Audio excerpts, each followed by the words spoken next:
우리 시간 다 함께 룻기 2장의 말씀을 보도록 하겠습니다. 다 찾으셨으면 룻기 2장의 말씀을 우리 함께 받들어 읽도록 하겠습니다. 나오미의 남편 엘리멜렉의 친족으로 유력한 자가 있으니 그의 이름은 보아스더라. 모압 여인 룻이 나오미에게 이르되 원하건대 내가 밭으로 가서 내가 누구에게 은혜를 입으면 그를 따라서 이삭을 줍겠나이다 하니 나오미가 그에게 이르되 내 딸아 갈지어다 하매 룻이 가서 베는 자를 따라 밭에서 이삭을 줍는데 우연히 엘리멜렉의 친족 보아스에게 속한 밭에 이르렀더라. 마침 보아스가 베들레헴에서부터 와서 베는 자들에게 이르되 여호와께서 너희와 함께 하시기를 원하노라 하니 그들이 대답하되 여호와께서 당신에게 복 주시기를 원하나이다 하니라. 보아스가 베는 자들을 거느린 사환에게 이르되 이는 누구의 소녀냐 하니 베는 자를 거느린 사환이 대답하여 이르되 이는 나오미와 함께 모압 지방에서 돌아온 모압 소녀인데 그의 말이 나로 베는 자를 따라 단 사이에서 이삭을 줍게 하소서 하였고 아침부터 와서는 잠시 집에서 쉰 외에 지금까지 계속하는 중이니이다. 보아스가 룻에게 이르되 내 딸아 들으라. 이삭을 주우러 다른 밭으로 가지 말며 여기서 떠나지 말고 나의 소녀들과 함께 있으라. 그들이 베는 밭을 보고 그들을 따라 내가 그 소년들에게 명령하여 너를 건드리지 말라 하였느니라. 목이 마르거든 그릇에 가서 소년들이 기러온 것을 마실지니라 하는지라.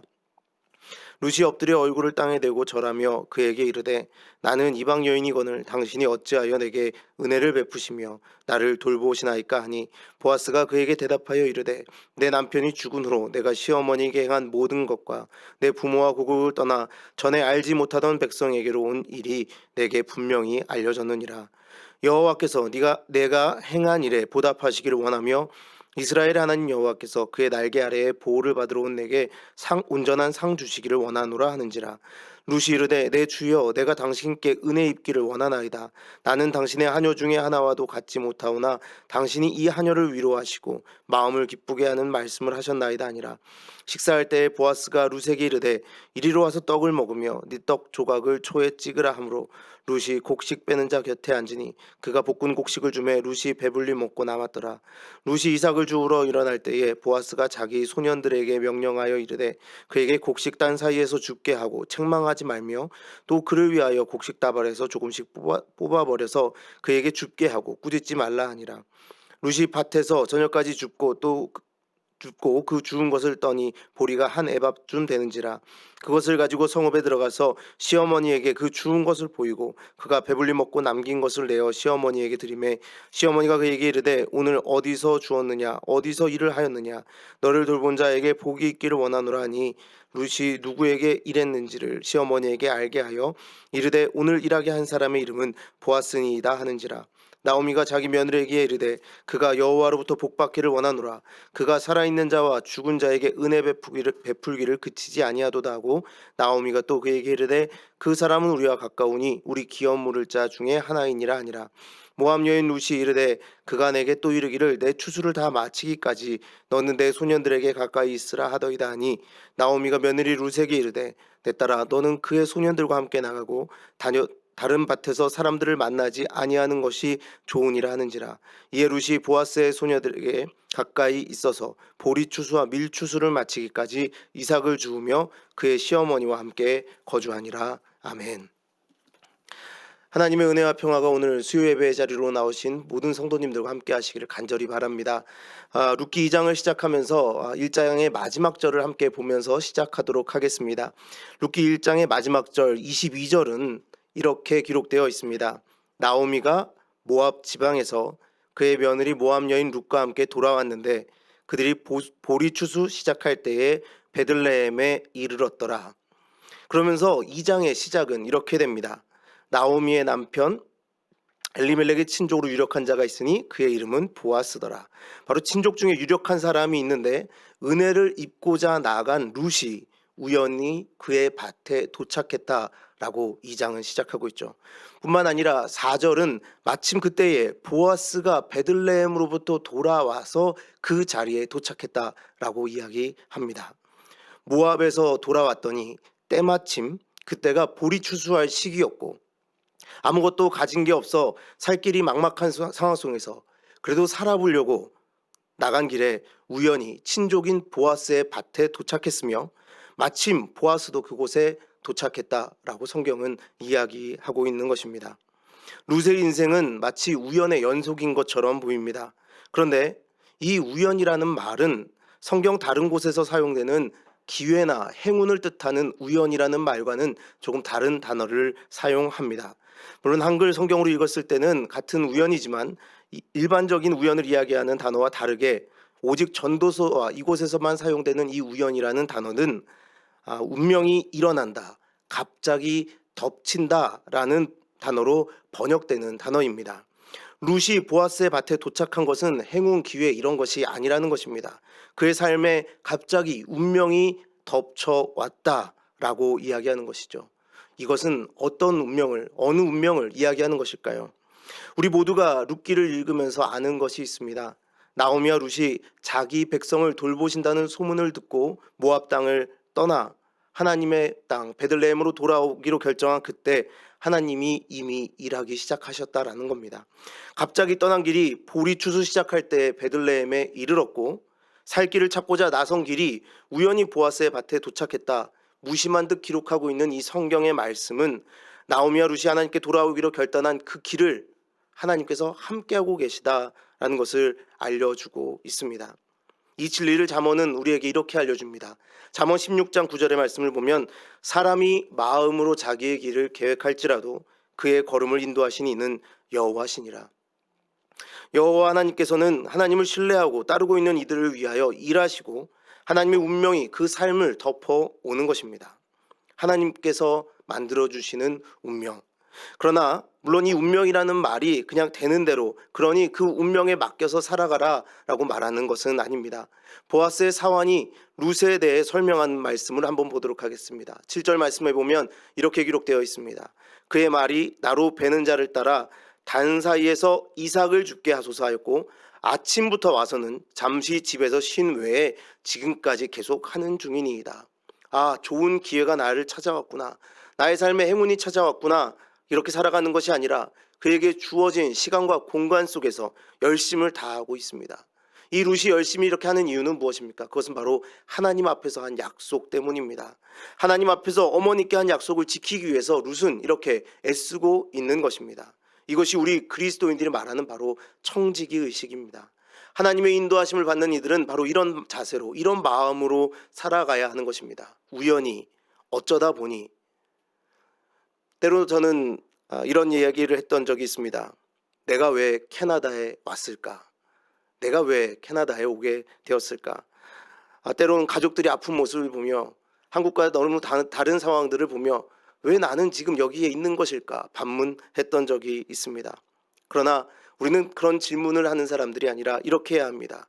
하나님께서 오늘 나와 함께 하시니 하나님의 역사의 장에 기록되고 있는 나는 무엇을 해야 하는가? 나는 어떤 삶을 살아야 하는가? 하나님께서 오늘 이 자리에서 나에게 원하시는 것이 무엇인가 물으며 기도하며 살아야 한다는 것입니다. 여러분, 성경에는 바로 이 룻과 같이 우연의 인생을 맡겨 사는 것이 아니라 하나님께서 써가시는 역사 속에 당당하게 살아갔던 한 여인이 있습니다. 누구일까요? 아마 벌써 눈치채신 분들이 있을 수도 있습니다.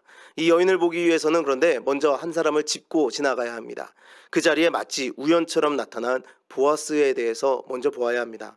보아스는 사환에게 룻에 대한 이야기를 듣고 룻에게 다른 밭으로 가지 말고 자신의 보호와 편의 아래서 편하게 이삭을 가져갈 것을 권유합니다. 룻은 베풀어지는 은혜에 놀랄 수밖에 없었습니다. 나같이 미천한 자에게 오히려 왜 이런 은혜를 베푸시냐 물어볼 수밖에 없었죠.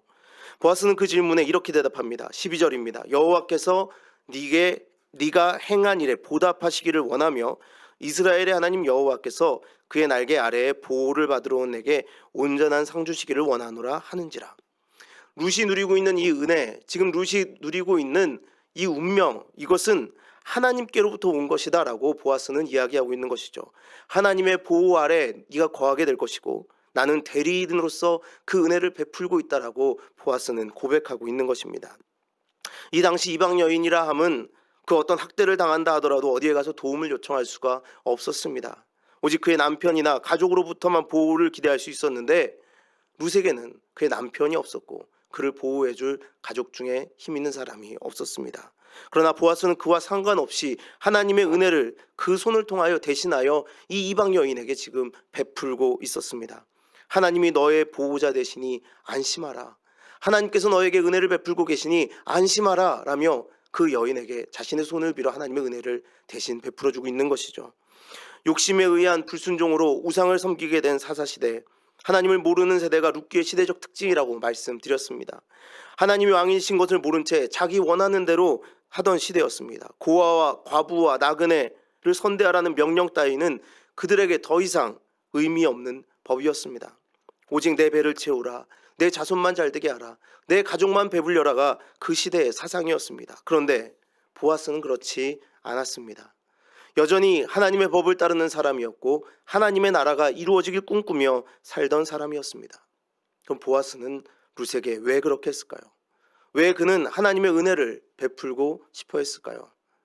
혹시 첫눈에 보아스가 반했던 것은 아닐까요? 자, 이제 여기서 조금 전 말씀드렸던 우연의 인생을 맡긴 것이 아니라 하나님께서 써가시는 역사 속에 당당하게 살아갔던 한 여인이 등장할 차례입니다. 보아스는 누구의 아들인지 여러분 아시죠? 보아스는 살몬의 아들이라고 룻기 4장에 보면 기록되어 있습니다. 그런데 이 살몬의 부인이 누구인지 마태복음 1장 5절이 알려주고 있습니다.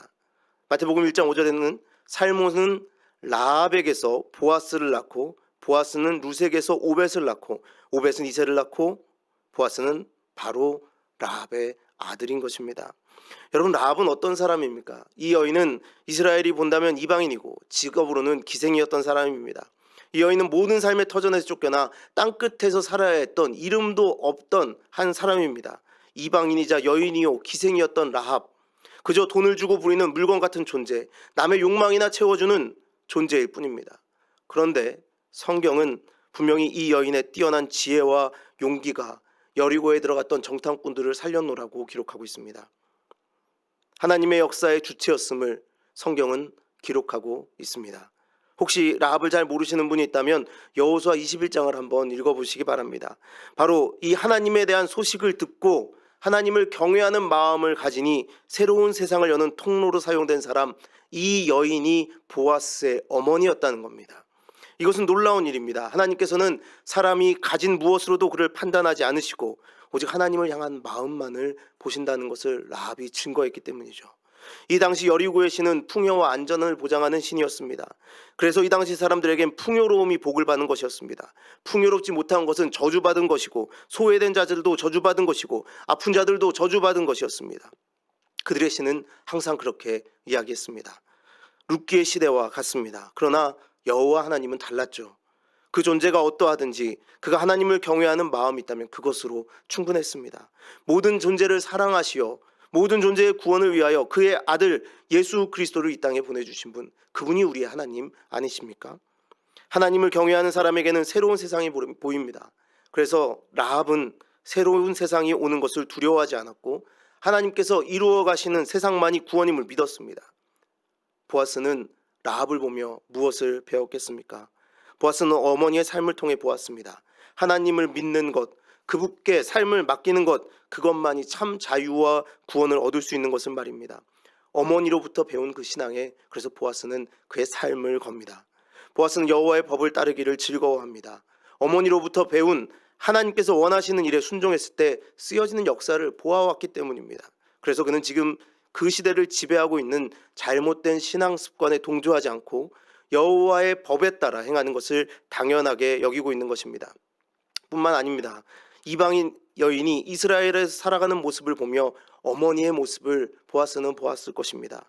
하나님만 따라왔지만 쉽지 않았을 길, 보아스는 어머니 곧 자신의 삶에 베풀어진 하나님의 은혜를 지금 고난당하고 있는 이 여인, 이방인으로서 누구 하나 인간으로 온전히 대하여 주지 않는 이 여인에게 베풀고 싶었던 것입니다. 신명기 24장을 보면 아직 이들이 여호와 하나님을 떠나지 않고 여호와의 법도를 따르고 있던 그때 하나님의 명령이 기록되어 있습니다. 24장 19절 말씀을 보면 네가 밭에서 곡식을 벨 때에 한 뭇을 밭에 잊어버렸거든 다시 가서 가져오지 말고 나그네와 고아와 과부를 위하여 남겨두라. 그리하면 내 하나님 여호와께서 내 손으로 하는 모든 일에 복을 내리시리라. 바로 오늘 보아스가 따르고 있는 하나님의 명령입니다. 계속해서 신명기 24장 20절과 21절에도 내 것을 남겨두어 지금 당장 일어날 힘이 없는 이들을 보호하라 하나님께서는 명령하고 계시죠. 그렇게 하라 명령하시는 이유에 대해 22절의 말씀에 보면 이렇게 기록되어 있습니다. 너는 애굽 땅에서 종되었던 것을 기록하라. 이러므로 내가 내게 이 일을 행하라 명령하노라. 하나님의 명령의 이유는 바로 너도 종이었던 것을, 너도 고난당했던 사람인 것을 기억하라 말씀하시며 이 명령을 내어주셨다는 겁니다. 종되었던 것을 기억하라. 너도 네 스스로 벗어날 수 없는 괴로움으로 눈물을 흘렸고 그 일로 인하여 부르짖었으며 내가 그 부르짖음을 듣고 너를 구원해냈으니 너도 그 아파하는 이들을 위하여 너의 삶의 일부분을 남겨 두어라 하나님은 명령하셨다라는 겁니다.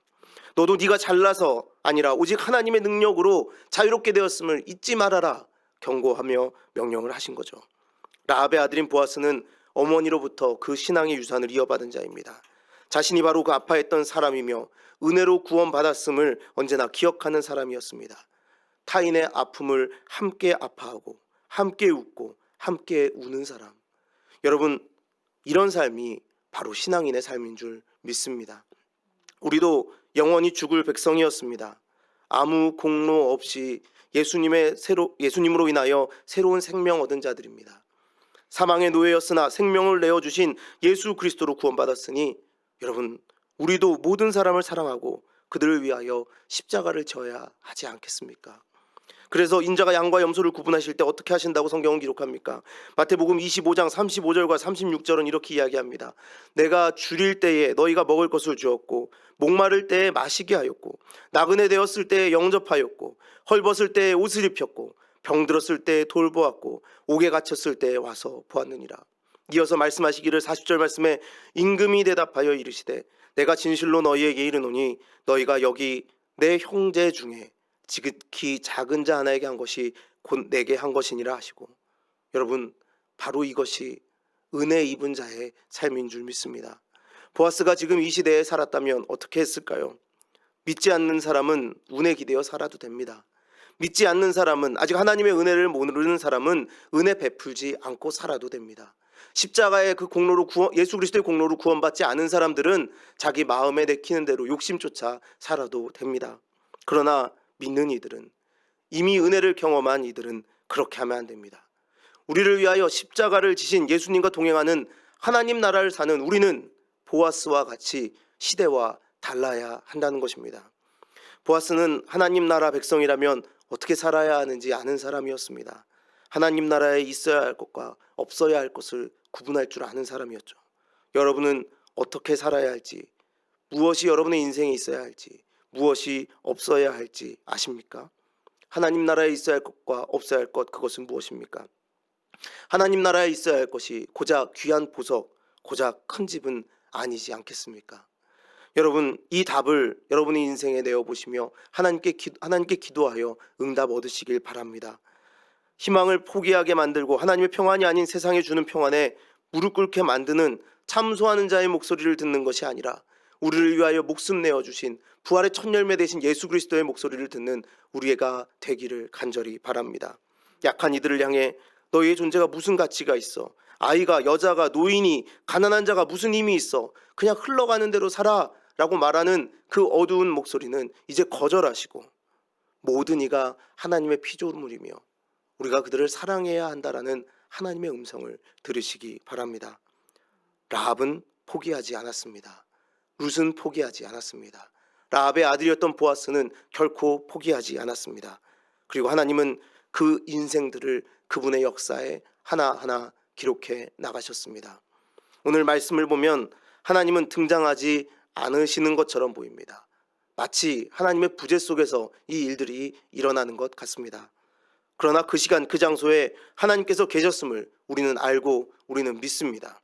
하나님의 일하심이 이루어지고 있음을 우리는 알고 있습니다. 그런데 그 일이 어떻게 일어나는지도, 누구의 손을 통하여 일어나는지도 우리는 보았습니다. 그렇다면 먼저 은혜를 입은 자, 먼저 구원을 얻은 자, 먼저 하나님 앞에 부름받은 자를 통하여 이루어지고 있는 그 역사를 보았다면 오늘 구원받은 우리는 어떻게 살아야 하겠습니까? 우리가 오직 예수님의 보혈로 구원받았다면, 하나님의 놀라운 기적이 일어나는 룻기와 같은 그 이야기들이 우리 삶에 매일매일 이루어져야 하지 않겠습니까? 오늘 하나님은 우리를 그 소명의 자리로 부르십니다. 그 청지기의 자리로 부르십니다. 보아스와 같이 자신의 삶의 일부분을 떼어내어 주어 다른 이들을 구원에 이르게 하는 그 십자가를 지는 삶을 우리에게 요청하고 계십니다. 여러분, 그 부르심에 여러분도 응답하시겠습니까? 아멘, 제가 여기 있습니다 라고 응답하며 그 길을 따라 나서시겠습니까? 하나님께서 그 삶을 귀히 여기며 기뻐하실 줄 믿습니다.